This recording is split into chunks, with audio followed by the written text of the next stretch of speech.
Ça a été une belle saison, hein, vraiment, après avoir passé au travers de 2 ans de pandémie. On avait une fréquentation très élevée en 2019. On avait autour de 950 000 personnes. Puis les 2 dernières années avaient été difficiles. Cette année, les gens étaient de retour. Donc, présentement, depuis le mois d'avril, on est à autour de 500 000 visiteurs, là. Donc, ça va bien.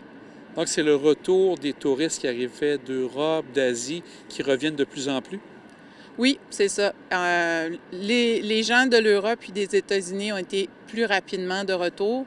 Ceux de l'Asie sont de retour depuis seulement le mois de septembre, là. Donc, ça a tardé un peu plus de leur côté. La gestion de la COVID était différente aussi. Mais tranquillement, pas vite, on voit l'effet. C'est certain qu'on n'a pas eu le même, je dirais, patron de fréquentation que les autres années. C'est-à-dire que on a eu un été très fort en juin, juillet, août, mais à la mi-août, c'est descendu plus rapidement qu'habituellement. Donc, on a tombé dans le plus calme, mais plus stable par la suite. Donc, on s'attendait là, d'ici le 31 mars à recevoir autour de 650 000 personnes, puis on pense que ça va ressembler à ça. Et ça continue quand même. Durant l'hiver, les gens peuvent venir circuler. Est-ce que c'est quand même possible de faire une bonne tournée du parc ici?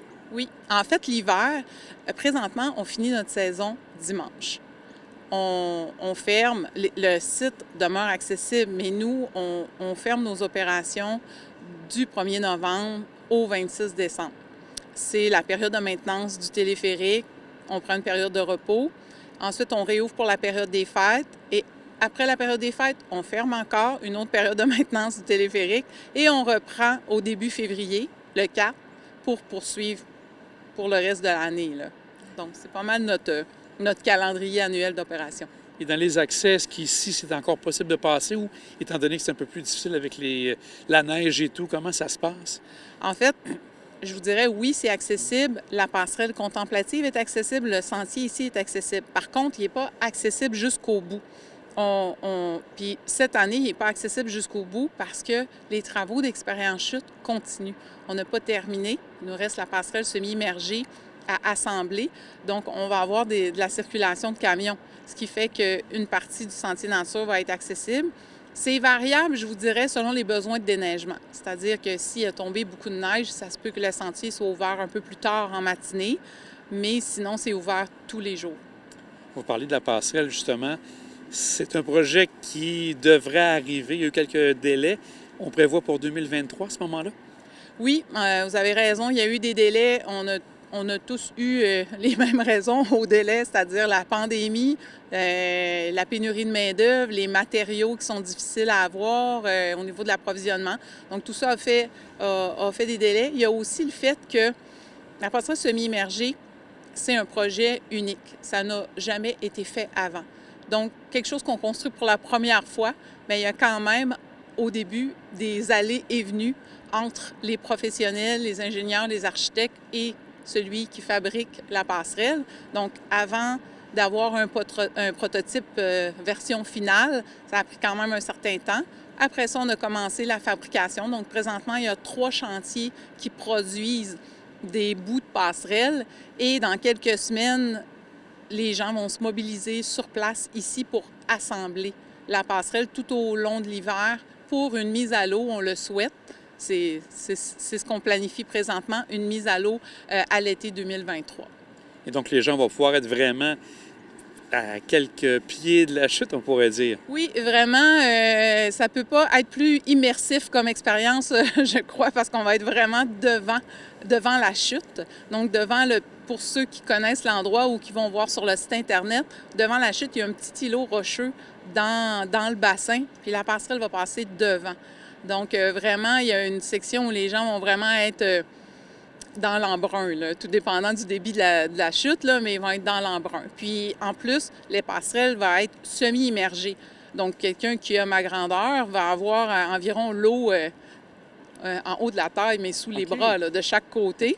Et la passerelle va varier selon le niveau d'eau dans le bassin. Donc, ça va vraiment être... on va vraiment sentir là, la puissance de la chute.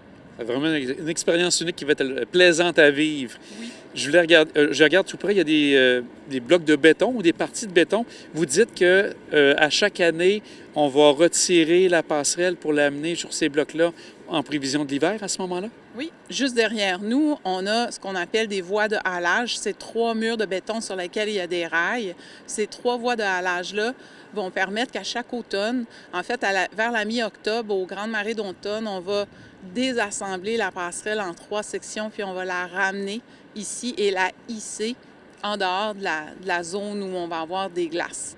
Et à chaque printemps, avec la marée de printemps, au début mai, mi-mai, on va enlever la passerelle de sur les voies de halage pour aller la réassembler dans les 3 sections qu'on va avoir, réassembler les 3 sections devant la chute.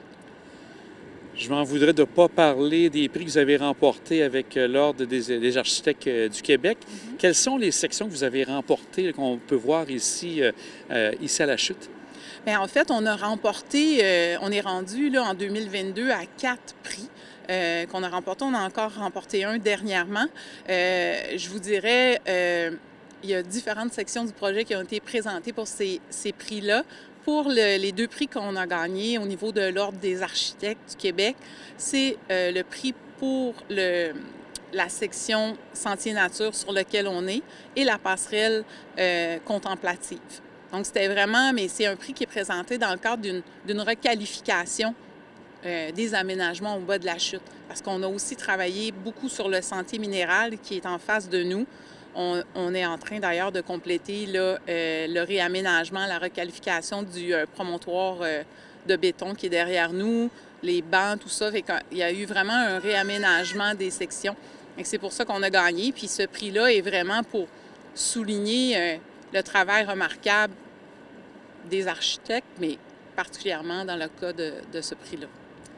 Pour 2023, bien sûr, il va y avoir la passerelle.